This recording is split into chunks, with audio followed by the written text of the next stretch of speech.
el tema de hoy se trata de, a ver, funciones y datos. ¿Qué recuerdan de funciones y datos? ¿Qué recuerdan de eso? ¿De qué habló? Y bueno, pero el racional es un ejemplo. ¿Cómo? Lo del dis, pero lo del dis es la ligadura de la instancia. Pero no, el tema en sí, ¿qué es? ¿Qué nos ofrece esto? ¿Cómo se llama?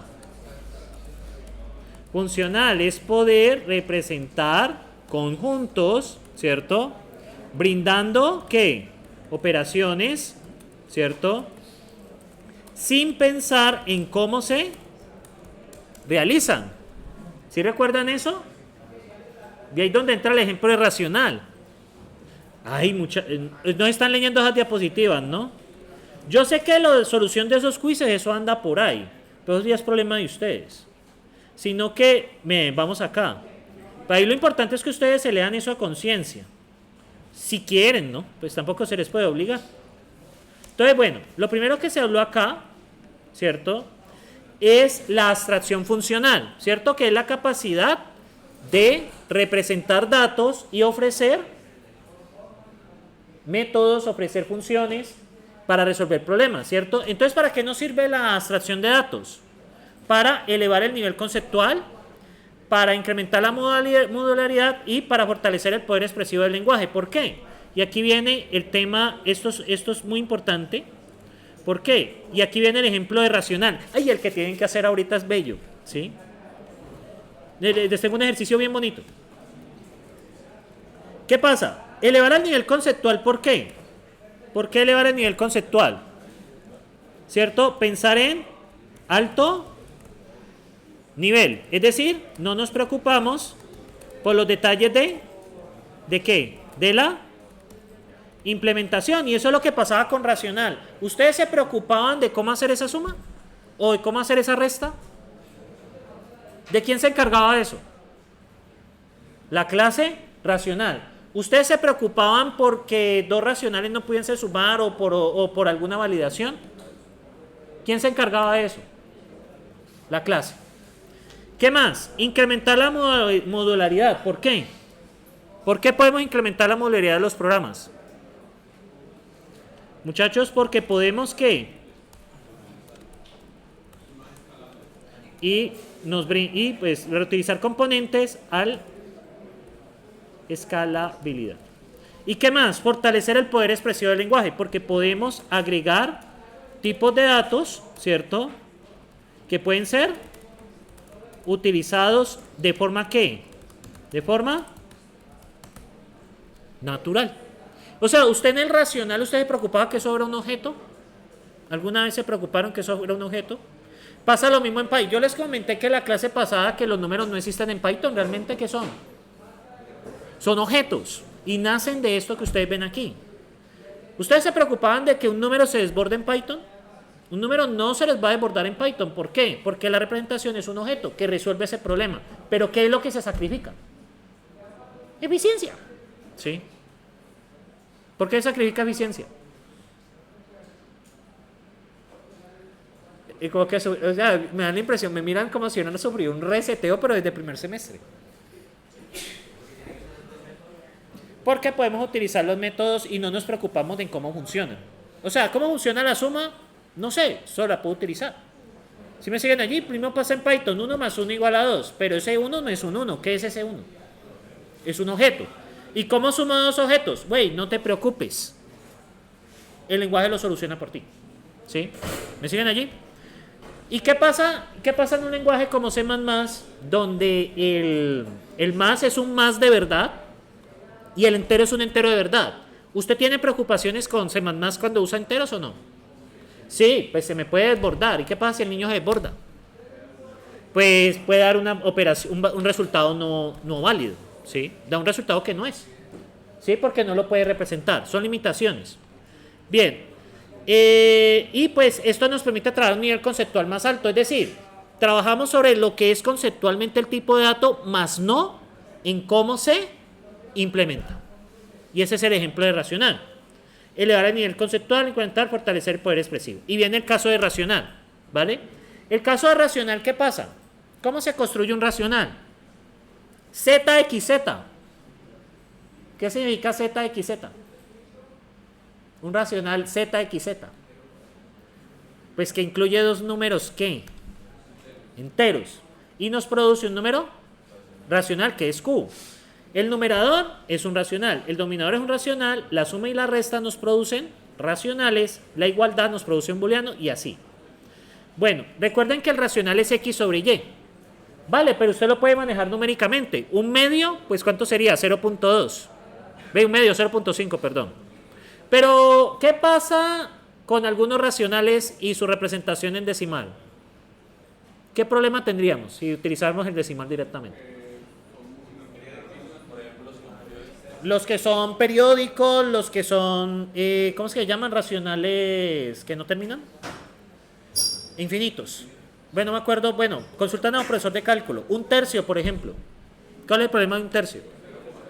0,333333. Yo no puedo representar eso exactamente. Por ende, toda operación que haga con eso tiene error. ¿Por qué? Porque yo no puedo representar el número perfectamente. Tengo que hacer en alguna parte un truncamiento. Ustedes están viendo métodos, ¿cierto? ¿Todavía no? El próximo semestre. Ah, pucha, falta carne. Bien, entonces definimos el racional pues con un numerador y un denominador, ¿no? Lo hacemos con una clase. Y podemos instanciar objetos de esta manera. ¿Sí lo ven acá? Pero cuando lo llamo, ¿qué tengo? Racional arroba posición de memoria. ¿Sí? ¿Qué pasa? Vamos a implementar las operaciones de racional. ¿Me siguen allí? Que son la suma, la resta, la multiplicación, la división y la igualdad. ¿La igualdad qué compara? Pues que el numerador es igual al numerador y el denominador es igual al denominador. Pero pues usted puede multiplicar el numerador por el denominador y debe ser igual al denominador por el numerador 2. También puede hacerlo así. Esta es otra manera más barata de hacerlo. Es lo mismo pero más barato. ¿Vale? Bien, la aritmética. Pues básicamente, cuando usted suma dos racionales, ¿qué tiene? Un nuevo racional, ¿cierto? Acá. Bien, como vemos, hemos implementado la clase. Y ahora, bueno, para ir más lejos en la extracción de datos y empaquetar la misma extracción junto a las funciones que manipulan, estas funciones se llaman métodos. Método es una acción que nos ofrece un objeto. Bien, miren el caso de la suma. En este caso, ¿qué ha cambiado? Que ustedes ven aquí, ¿qué ha cambiado en este caso? Ya se utiliza la referencia a quién. Por ahora no se ha utilizado el this aquí, pero ¿qué pasa? Estoy utilizando el numerador y el denominador como variables de clase, ¿sí lo pillan allí? Y ya, ya la suma de racionales la puedo ofrecer como una operación de un racional. O sea, un racional me ofrece la suma. ¿Y qué está esperando? Otro racional. ¿Me siguen allí? Entonces, un medio, punto suma, ¿qué esperaría ahí? Otro racional. ¿Me siguen allí? ¿Todo está bien?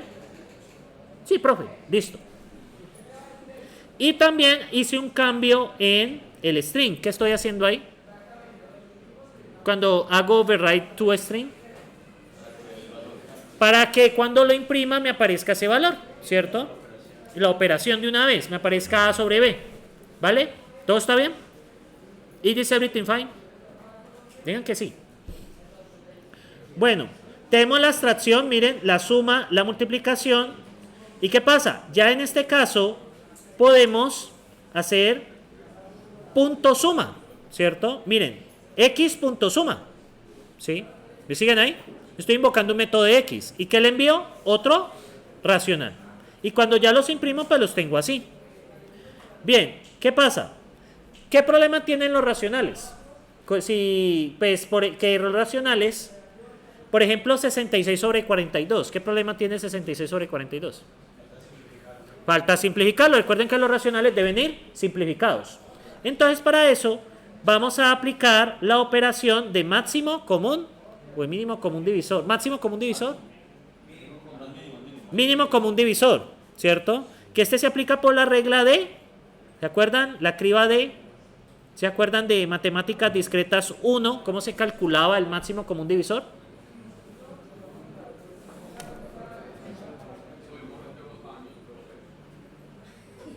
No. Bueno, se calcula con llamados recursivos al módulo. ¿Listo? Eso nos da el máximo común divisor. Vale, no voy a explicar eso porque pues eso ya es historia antigua, ¿sí? Eso ya debería ser de conocimiento general. Usted debería de saber, si usted en una cita le pregunta cómo se calcula el máximo común divisor, debe decir, vea, se calcula con módulos. ¿Listo? Y eso después de hablar de animes, ¿sí? Bien. Bueno, tenemos el MCD, lo dividimos. ¿Y qué pasa? Ya al dividirlo por el MCD, ¿qué obtenemos? Pues la expresión simplificada. ¿Estamos ahí? ¿Todo está bien? Ya no recuerden que esta diapositiva ya la leyeron. Yo solamente estoy haciendo un recuento. ¿Estamos ahí? Entonces, ¿cómo incrementamos? Primero definimos las operaciones y ahorita estamos utilizando las operaciones definidas con un solo parámetro. A esas operaciones se las van a llamar operaciones binarias. Ahorita explico por qué. Cuando tienen un solo parámetro la función. Entonces, la abstracción de datos, la separación entre implementación y comportamiento es ¿qué? La piedra angular de la ingeniería de software. ¿Por qué? Ustedes cuando ustedes construyen un objeto, devolvámonos a IPO, a programación orientada a objetos, ¿con qué objetivo ustedes construyen un objeto? Pero más allá de eso, ¿cómo así llamarlo, usarlo? Pero más allá de eso, ¿qué piensan? Es para poder representar algo que nosotros vemos desde la vida real y poder utilizarlo. Eso es abstracción, porque esa implementación interna a nosotros no nos interesa. Nos interesa es lo que podemos utilizar del objeto. ¿Me siguen allí? Hipo clase 1. ¿Sí? ¿Estamos ahí? No, pero es que me miran con... Ustedes están... O sea, esto parece el gran reseteo mundial. Se olvidaron de todo. Están como en primer semestre. Como que repetir la historia de programación imperativa hasta acá. ¿Están dispuestos? ¿2 semestres? Bueno. Desde objetos. Bien. Entonces acá coloco esto. Pero no se preocupen que este curso les refuerza eso. Bien.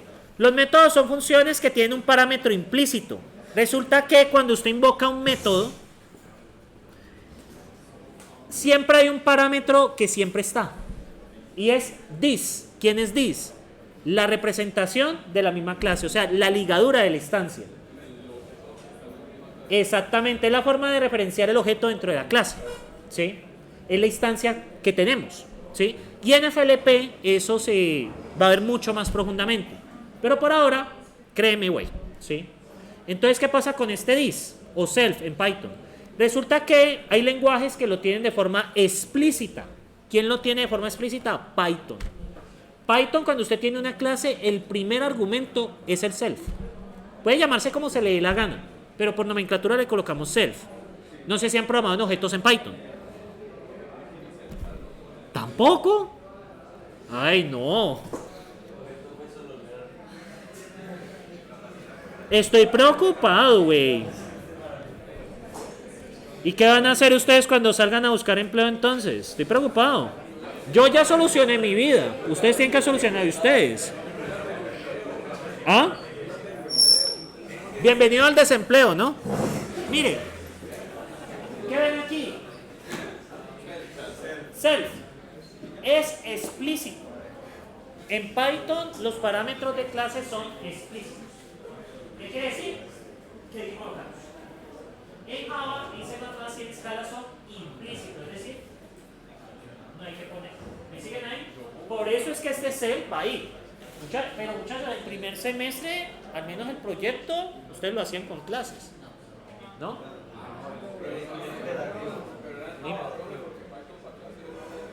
Pues Python para clases también sirve, pero no, pues que no es lo mismo, ¿sí?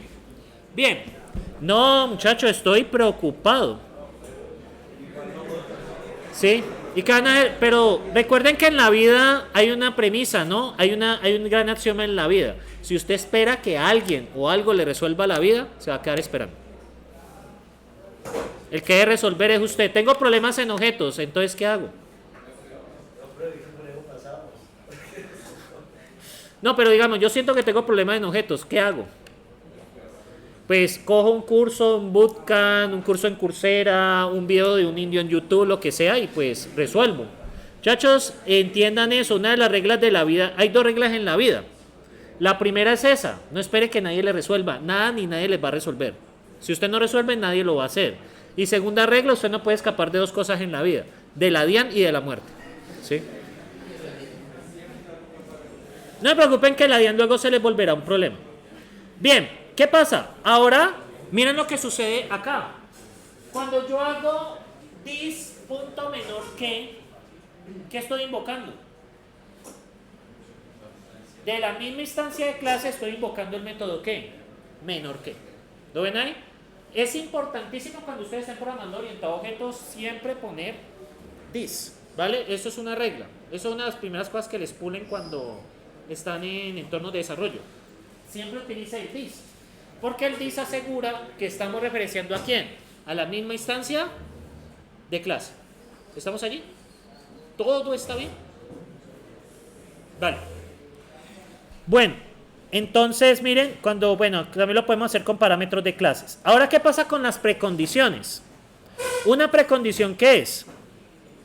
Cuando usted instancia una clase, ¿qué sucede? Es una condición que se debe cumplir. Cuando usted intenta instanciar una clase del require no se cumple, ¿qué pasa? Lanza una excepción.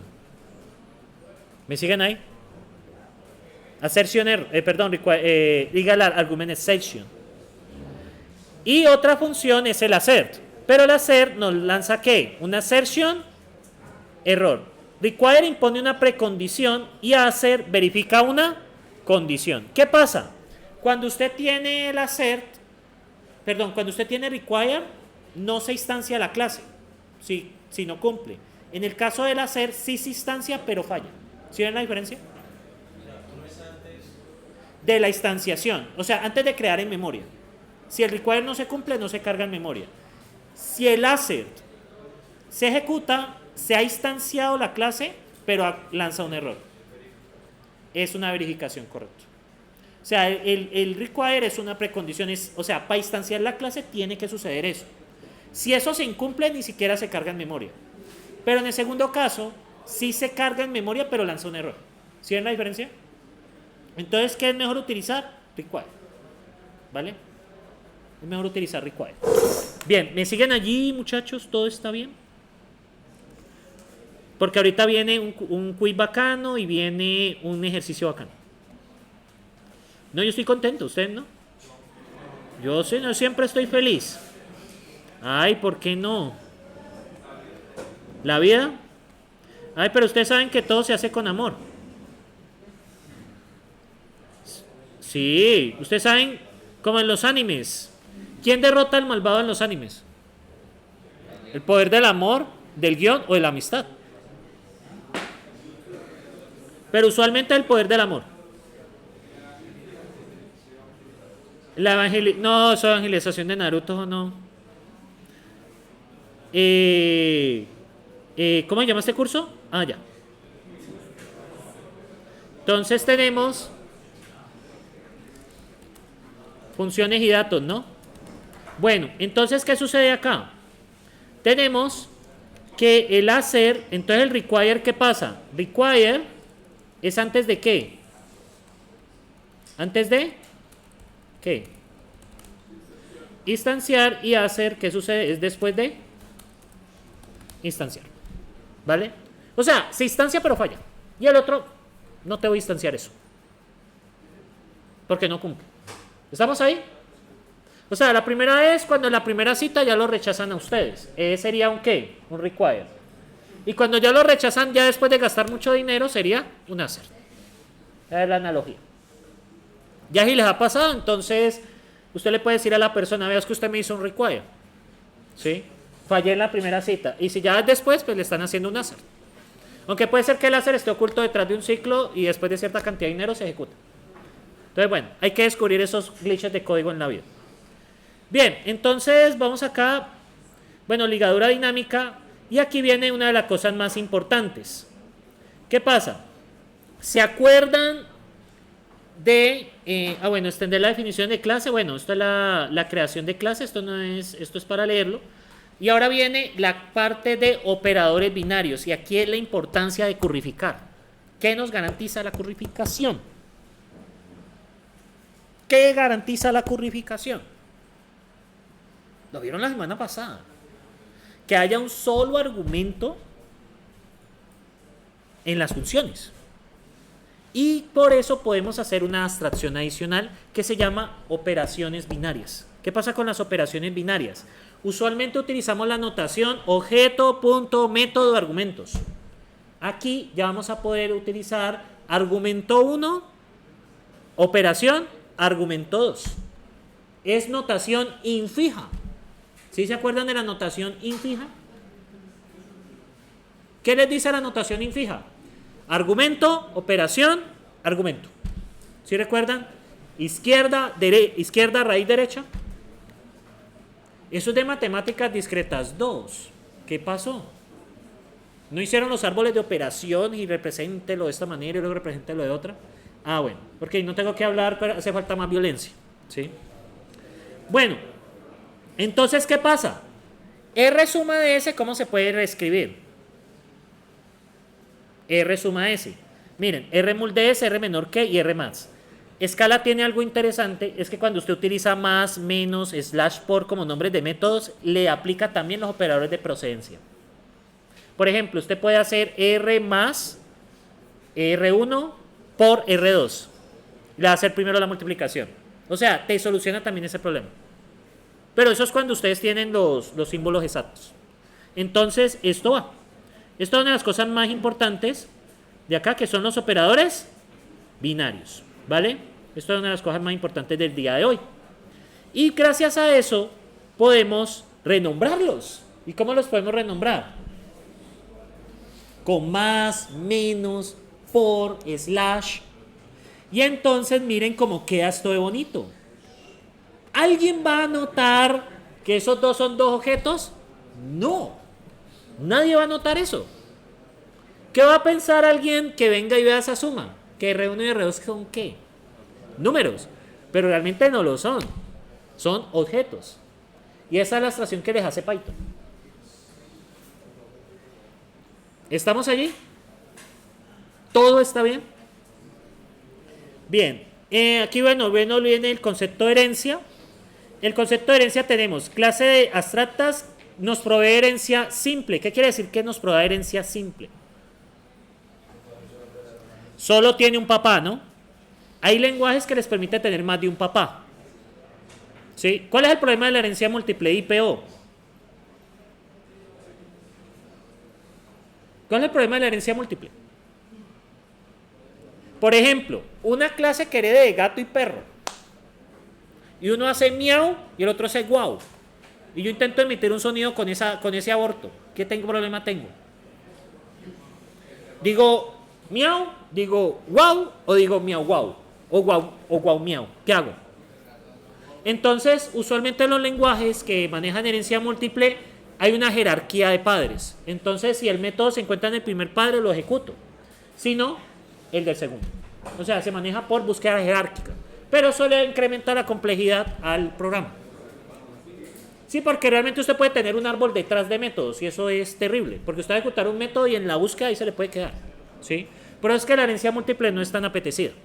Es mejor utilizar herencia simple más abstracciones como las interfaces o traits, en este caso, que nos permiten heredar de un segundo padre, pero de una manera diferente. ¿Sí? Es como una especie de pegado ahí. O sea, usted tiene a su papá y la interfaz es como una chaqueta que le ofrece cosas más. ¿Vale? ¿Listo? ¿Todo está bien? ¿Están preocupados? No, todo está fácil, no se preocupen. Bueno, entonces el mecanismo de herencia, aquí está. Todo está bien, tranquilos que todo está bien. Bueno, luego de esto tenemos, ¿qué pasa con las clases abstractas? Nos ofrecen definiciones, ¿cierto? De métodos, pero no ofrece ¿qué? Instanciación.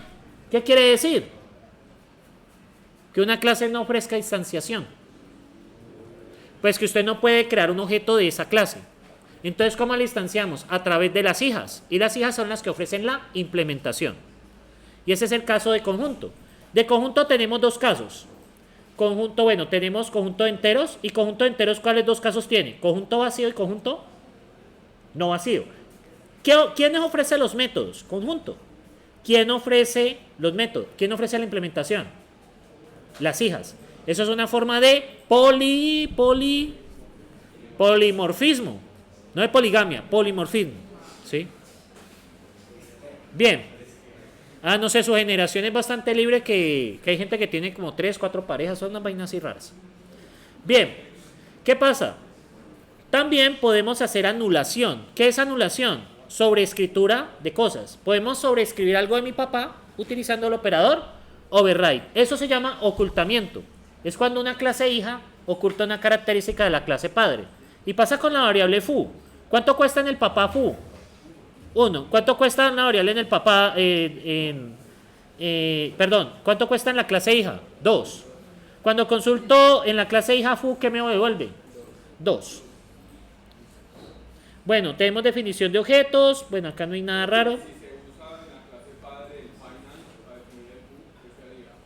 Si es final, te va a lanzar un error. Porque no se puede ocultar. Es una manera de protegerlas. Aunque eso es más de Java, ¿no?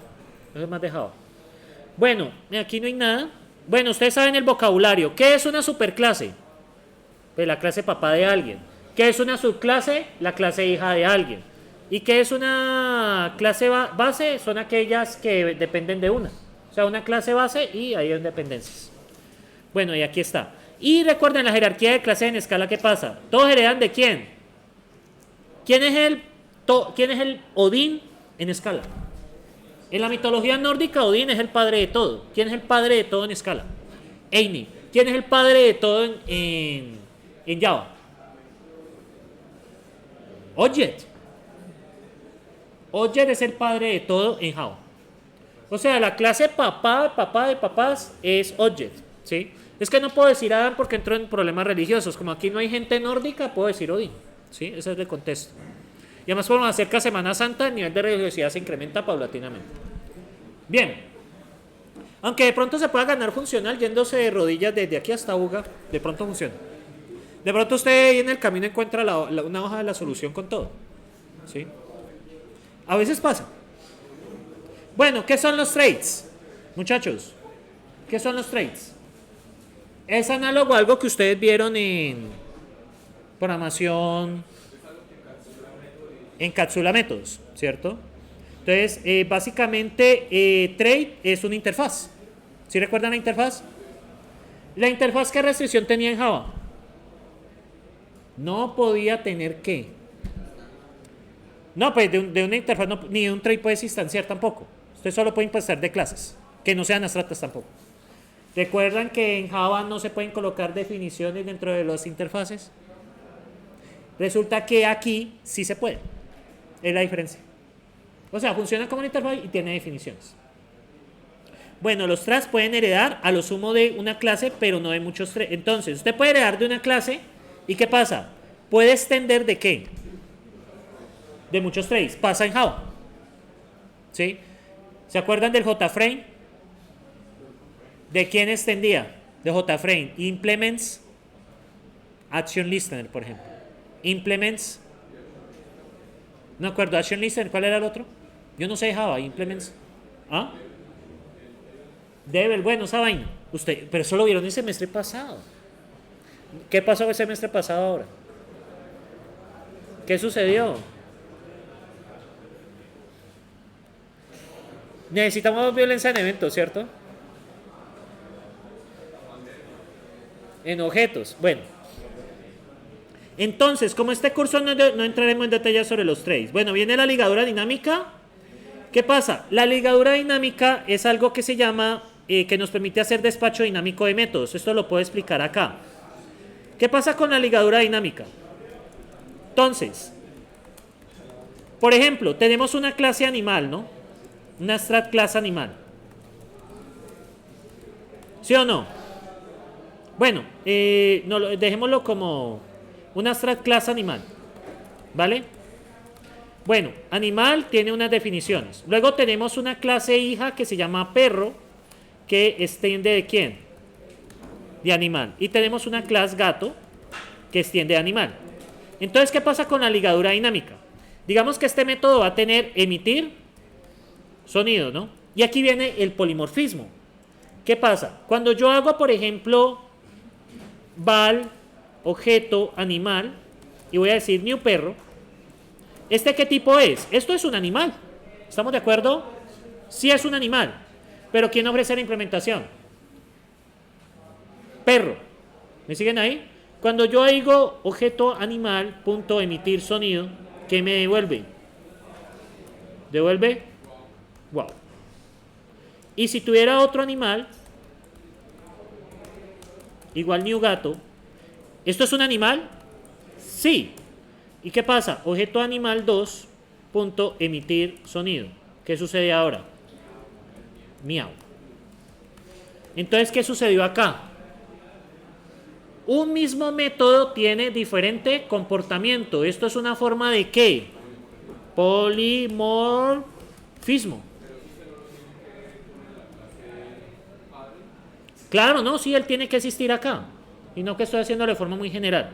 Entonces aquí lo explican con conjuntos. ¿Qué pasa?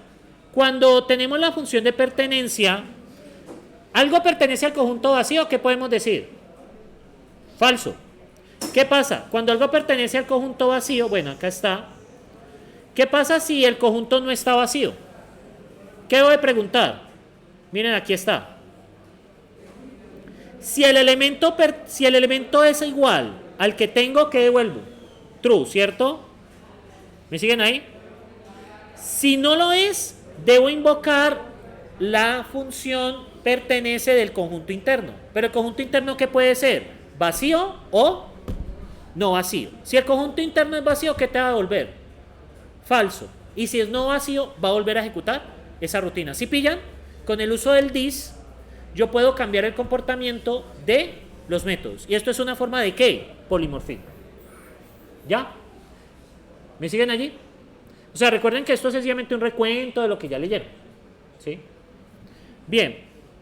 Tenemos los paquetes, pues que ustedes saben, importaciones, que no hay mucho que decir, importaciones automáticas, pues que pues tenemos los de paquete escala, Javalan y escala predef, que nos ofrecen pues como las cosas básicas. Y esto era lo que se hizo, ¿vale? Entonces, ¿qué sigue ahora?